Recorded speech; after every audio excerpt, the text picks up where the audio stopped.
So good afternoon student. देखिए हम लोग आज पढ़ने जा रहे हैं क्या, मोशन अंडर ग्रेविटी, है ना।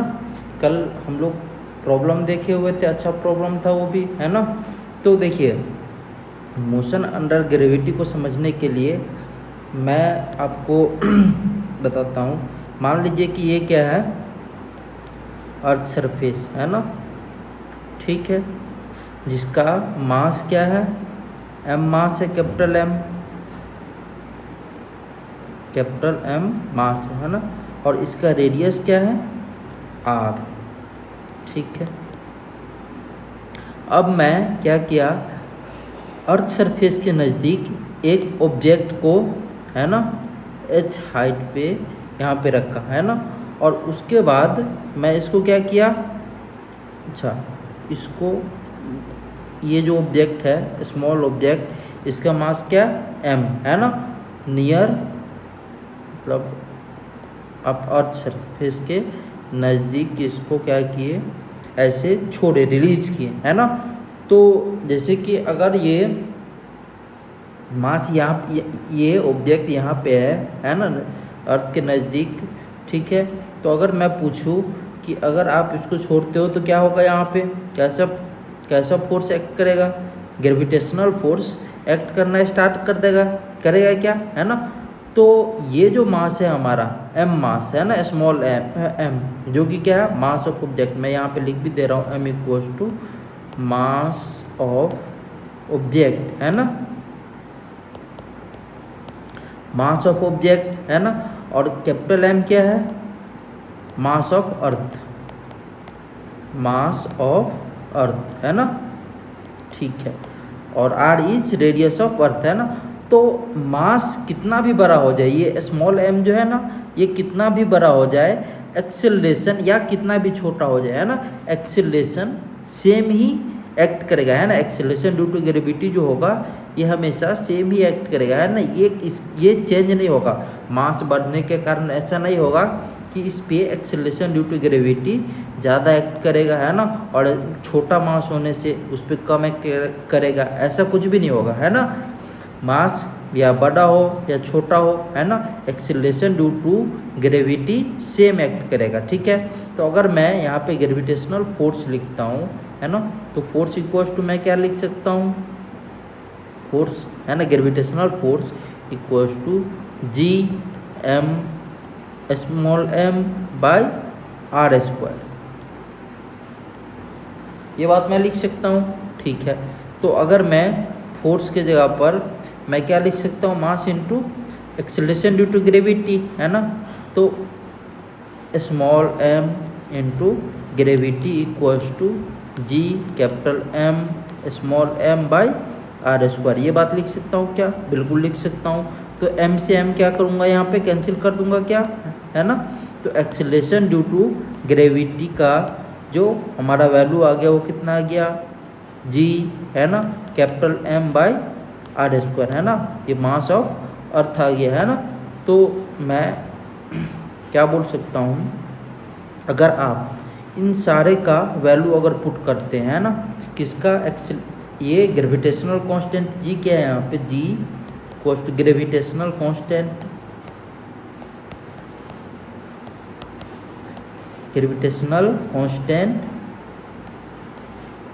है ना, इसका वैल्यू कितना होता है 6.67 into 10 to the power minus 11, है ना। और यूनिट इसका क्या हो जाएगा 11, इसके लिए अगर आप यूनिट लिखेंगे तो क्या लिखेंगे, मीटर, इसका जी का क्या होगा, मीटर पर सेकेंड स्क्वायर, और आर का कितना हो जाएगा, मीटर स्क्वायर, तो ये कितना बन जाएगा, मीटर क्यूब, और ये केजी, है ना, ये कुछ यूनिट हो जाएगा इसका, मीटर क्यूब पर सेकेंड स्क्वायर, है ना, इंटू केजी। तो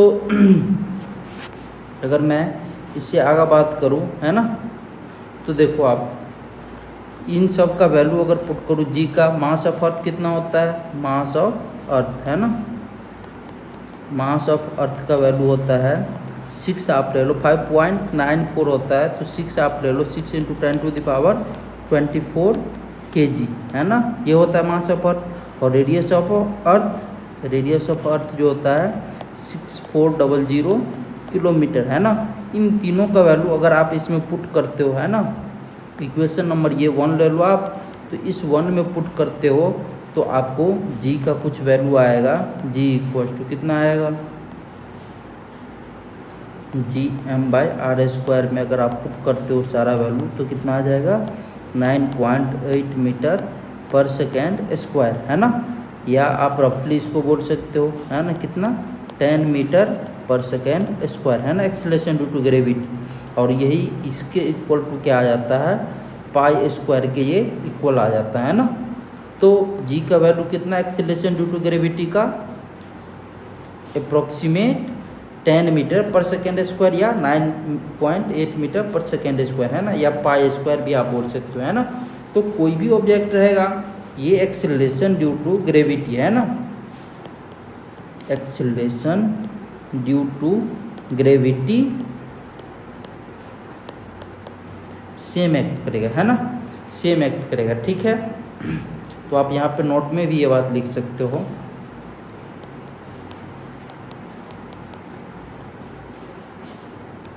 नोट में ये बात लिख सकते हो, द अर्थ पुल, है ना, the earth pull every object on it with same acceleration g irrespective of mass of the object, है ना। The earth pulls every object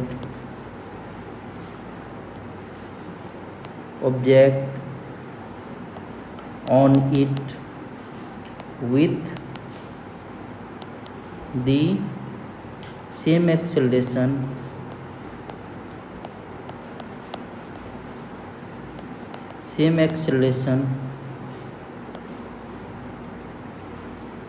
g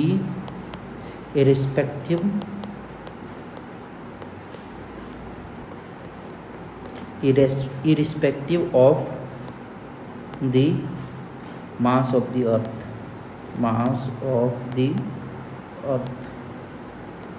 तो आई होप आपको ये समझ में आया होगा, है ना, ठीक है।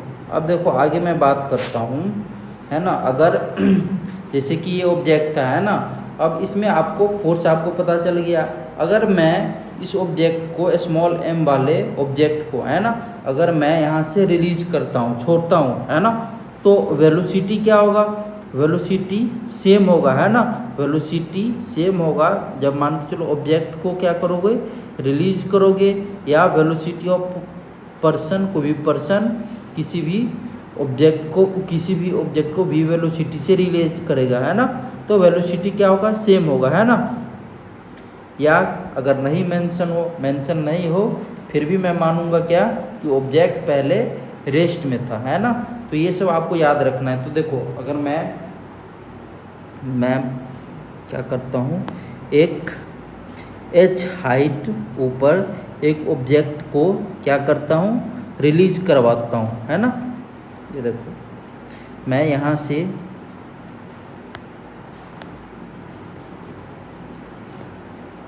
ये m मास वाले ऑब्जेक्ट को यहाँ से मैं रिलीज करवाता हूँ, है ना।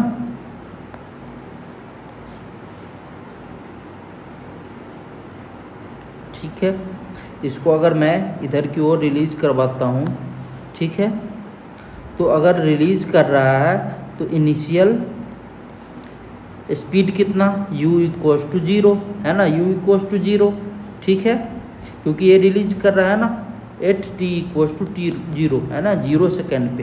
अच्छा इसका हाइट आप मान लो कितना, इसका हाइट आप मान लो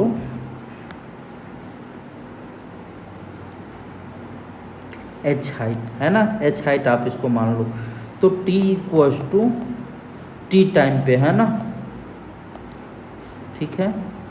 अच्छा इस ऑब्जेक्ट पे क्या क्या होगा एक बार ये देखते हैं ना, ये मास स्मॉल m है, u इनिशियली 0 है ना, लेकिन ये आप जब रिलीज करोगे तो acceleration due to gravity act करना स्टार्ट कर देगा।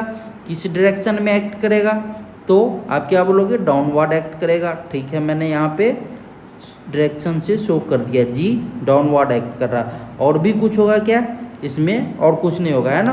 तो आप जो भी चीज़ है आप इसको डायरेक्शन के अकॉर्डिंग यहाँ पे कंसीडर कर सकते हो, है ना। तो मैं मान लेता हूँ कि कोई भी चीज़ को मैं मेजरमेंट अगर लेता हूँ तो अपवर्ड मेजर करने के लिए मैं क्या करूँगा, यहाँ पे निगेटिव कंसीडर करूँगा, है ना, या और डाउनवर्ड को मैं क्या करूँगा, पॉजिटिव कंसीडर करूँगा, है ना। आप उल्टा भी कंसीडर कर सकते हो, इसमें कोई दिक्कत नहीं है ना। मैं यहाँ पे मान लिया कि अपवर्ड को मैं निगेटिव कंसीडर करूँगा और डाउनवर्ड को पॉजिटिव कंसीडर करूँगा, है ना। तो मुझे कैलकुलेट क्या करना है, टाइम ऑफ फ्लाइट। मतलब टाइम ऑफ फ्लाइट क्या होता है, देखिए मुझे कैलकुलेट करना है टाइम ऑफ फ्लाइट, है ना। Time of flight, time of flight क्या होता है, कोई भी ऑब्जेक्ट एयर में कितना देर तक रुका, है ना। कोई भी ऑब्जेक्ट एयर में कितना देर तक रुका, है ना, या ट्रेवल किया, है ना, उसको मैं क्या बोलूँगा, टाइम ऑफ फ्लाइट, है ना। उसको मैं क्या बोलूँगा, टाइम ऑफ फ्लाइट। कोई भी ऑब्जेक्ट एयर में कितना देर तक रुका, या आप उसको कह सकते हो कितना देर तक ट्रेवल किया, है ना। जैसे कि मान के चलो ये ऑब्जेक्ट को मैं छोड़ा, ये जिसका मास क्या है स्मॉल m, है ना, तो वो टी टाइम पे क्या हुआ, नीचे में स्ट्राइक कर दिया।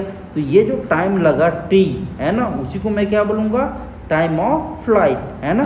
तो टाइम ऑफ फ्लाइट के लिए मैं क्या क्या लिखूँगा, यहाँ पे देखो जितना भी है ये लिख दो।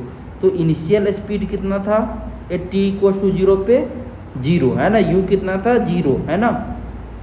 अच्छा आप देखो अगर मैं ये डिस्प्लेसमेंट अगर मेजर करूँ, डिस्प्लेसमेंट, है ना, तो डिस्प्लेसमेंट निगेटिव का होगा कि पॉजिटिव का। देखो ऑब्जेक्ट के पास से आपको मेजरमेंट लेना है ना, तो आप ऑब्जेक्ट ये स्मॉल m जो है वहाँ पे बैठ जाओ और नीचे की ओर देखो तो डिस्प्लेसमेंट डाउनवर्ड आ रहा है ना, और डाउनवर्ड हम लोग क्या माने हैं, पॉजिटिव। तो मतलब मैं क्या बोल सकता हूँ, ये जो डिस्प्लेसमेंट है मेरा वो प्लस का h बोल सकता हूँ क्या, बिल्कुल बोल सकता हूँ, है ना। एक्सेलरेशन ड्यू टू ग्रेविटी किस डायरेक्शन में, डाउनवर्ड, और डाउनवर्ड क्या लूँगा मैं, पॉजिटिव, है ना। तो a इक्वल्स टू प्लस का g, ठीक है। और देखो क्या है, और कुछ भी नहीं है ना। तो मुझे टाइम ऑफ फ्लाइट कैलकुलेट करना है ना। तो टाइम ऑफ फ्लाइट कैलकुलेट करने के लिए मैं क्या कर सकता हूँ, देखो मैं ये बात लिख सकता हूँ क्या, ये रिलेशन आपको पता होगा, s बराबर U T plus half A T square, है ना, ये बात आपको पता है, ठीक है। तो इनिशियल स्पीड कितना था, 0 ना, तो आप इसमें पुट करो s बराबर ये कितना हो जाएगा, 0 into t plus half a, acceleration due to gravity positive का डाउनवर्ड था, है ना, तो ये g और ये टी स्क्वायर, है ना। तो ये टर्म क्या हो गया 0, तो s बराबर हो गया हमारा हाफ g टी स्क्वायर, है ना। तो टी स्क्वायर इक्वल टू कितना आ गया, 2s बाई जी। तो यहाँ पे टाइम ऑफ फ्लाइट कितना आ जाएगा, t equal to root under 2s equal to h था, तो 2h बाई जी, है ना। टाइम ऑफ फ्लाइट कितना हो गया, रूट अंडर 2h बाई जी। यही हमारा क्या हो जाएगा, time of flight. I hope आपको ये समझ में आया होगा किस तरीके से कैलकुलेट करते हैं ना। अब देखो आगे हम बात करेंगे किसका, speed of ball when it strike the ground, है ना। बॉल का स्पीड क्या होगा, है ना, जब ये बॉल क्या करेगा, हिट करेगा ग्राउंड को, है ना। ये जो m मास का ऑब्जेक्ट है जिसको मतलब बॉल बोला गया है ना, ये क्या है, बॉल है, बॉल, है ना। तो दूसरा मुझे कैलकुलेट क्या करना है, देखो speed of ball, speed of ball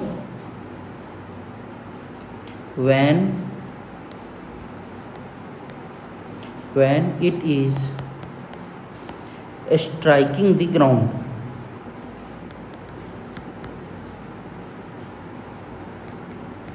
striking the ground, है ना,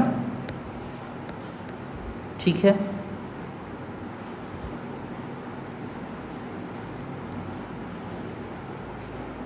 ठीक है, तो देखो आप मुझे कैलकुलेट क्या करना है, स्पीड ऑफ बॉल, है ना, when it striking the ground, है ना, जब ये ग्राउंड को यहाँ पे हिट करेगा, है ना, यहाँ पे इस पॉइंट पे जाके ये हिट करेगा, उस समय में क्या इसका स्पीड होगा, है ना।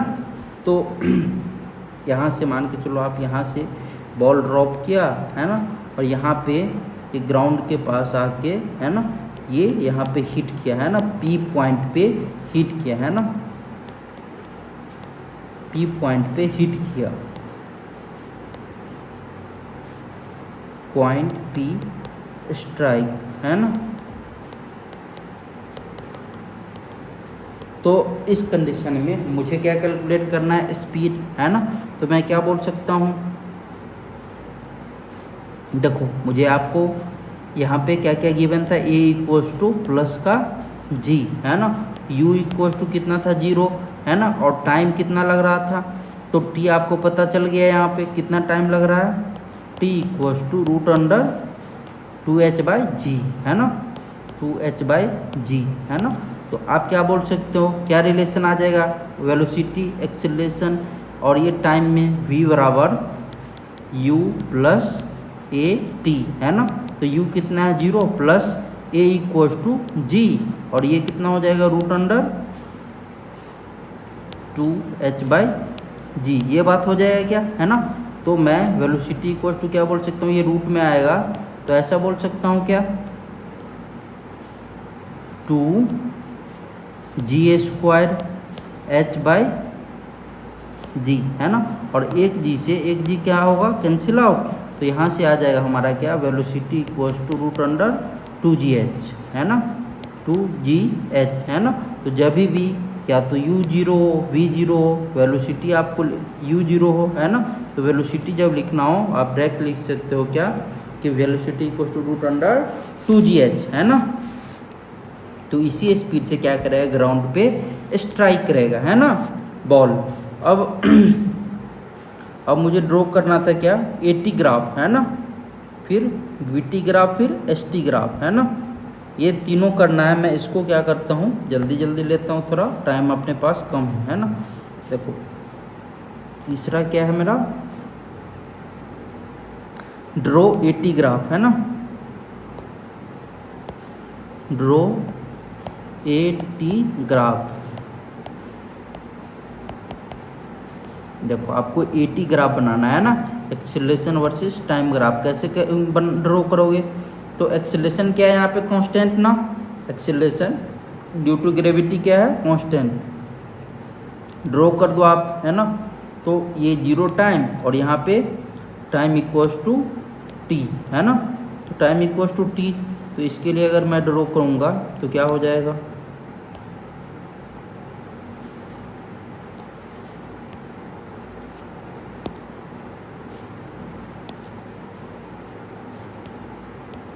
ये कुछ इस तरीके से आ जाएगा क्या, है ना, एक्सेलरेशन क्योंकि क्या है, कांस्टेंट, है ना, ये जो है हमारा acceleration a equals to g, a equals to g, है ना। तो एक्सेलरेशन कांस्टेंट, तो मैं यहाँ पे क्या बोल सकता हूँ, एरिया अंडर द कर्व जो आएगा, है ना, अगर एरिया आप लिख दो इसका एरिया, तो वो क्या होगा, a इंटू टी, है ना, a कितना आ गया, a आ गया g, और t equals to root under 2h/g, है ना। जब आप इसको सॉल्व करोगे तो कितना आ जाएगा, रूट अंडर 2gh, है ना, कितना आ जाएगा, यहाँ पे लिखते हैं root under 2gh equals to change in velocity, है ना। तो area under the acceleration time graph क्या होगा, change in velocity, area under the acceleration time graph change in velocity. तो यहाँ से भी ये आ गया, है ना। अब वीटी ग्राफ देखते हैं हम लोग, है ना। दूसरा देखो, draw VT curve, draw VT curve, ठीक है।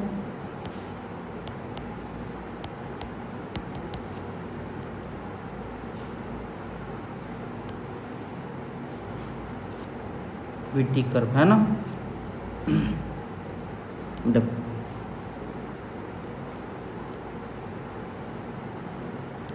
ये क्या है, v, ये t, है ना।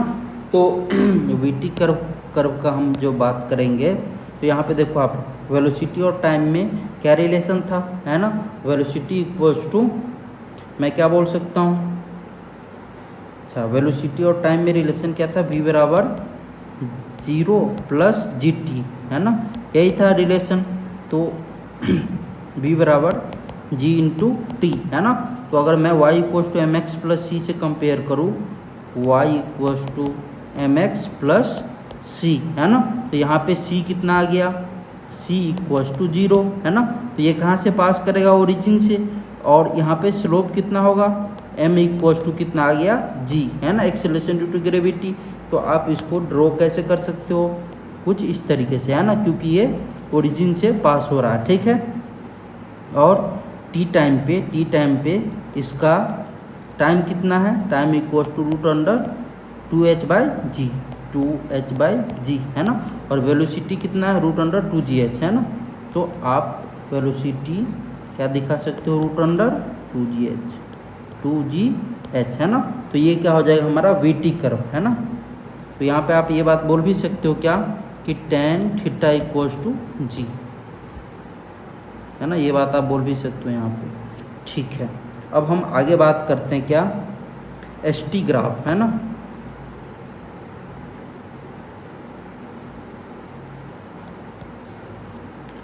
ड्रॉ st कर्व, ठीक है, st कर्व, है ना। तो देखो आप, मुझे st कर्व ड्रॉ करना है ना, तो ये आप y एक्सिस पे डिस्प्लेसमेंट को डालो और x एक्सिस पे टाइम को डालो, ठीक है, मैंने डाल दिया, है ना, ठीक है। अब मुझे ये टाइम और डिस्प्लेसमेंट में कुछ रिलेशन बताओ, तो मैं क्या बोल सकता हूँ, s बराबर ut plus half AT square, है ना। और क्योंकि इनिशियली रिलीज कर रहे थे हम लोग, तो ये 0, है ना, तो क्या आ जाएगा, हाफ AT स्क्वायर, है ना, s equals to half AT square, तो s equals to AT square by 2, है ना, AT स्क्वायर बाई 2, है ना। तो अगर मैं बात करूं क्या पैराबोलिक इक्वेशन से, y इक्वल्स टू क्या बोलूँगा, 4a मतलब ax square by ax square, है ना, इस फॉर्म में आ रहा है। तो मतलब ये क्या है, y एक्सिस की तरफ पैराबोलिक इक्वेशन क्या कर रहा है, फॉर्म कर रहा है ना। तो आप इसको कुछ इस तरीके से दिखा सकते हो, है ना। और क्योंकि यहाँ पे c कितना है, इंटरसेप्शन 0 है, स्लोप, है ना, सॉरी c इंटरसेप्शन, तो ये क्या आ जाएगा, कुछ इस तरीके से ओरिजिन से पास होता हुआ दिखेगा, है ना। और यहाँ से जो आ जाएगा टाइम कितना आ जाएगा, root under 2h by g, है ना, ये आ जाएगा, ठीक है। तो ये कुछ आपका ग्राफ, है ना। अब नेक्स्ट लेक्चर में इससे रिलेटेड हम लोग क्या करेंगे, टाइम ऑफ फ्लाइट से रिलेटेड, उसके बाद वेलोसिटी से रिलेटेड क्वेश्चन करेंगे, है ना। आज के लिए बस इतना ही, थैंक यू।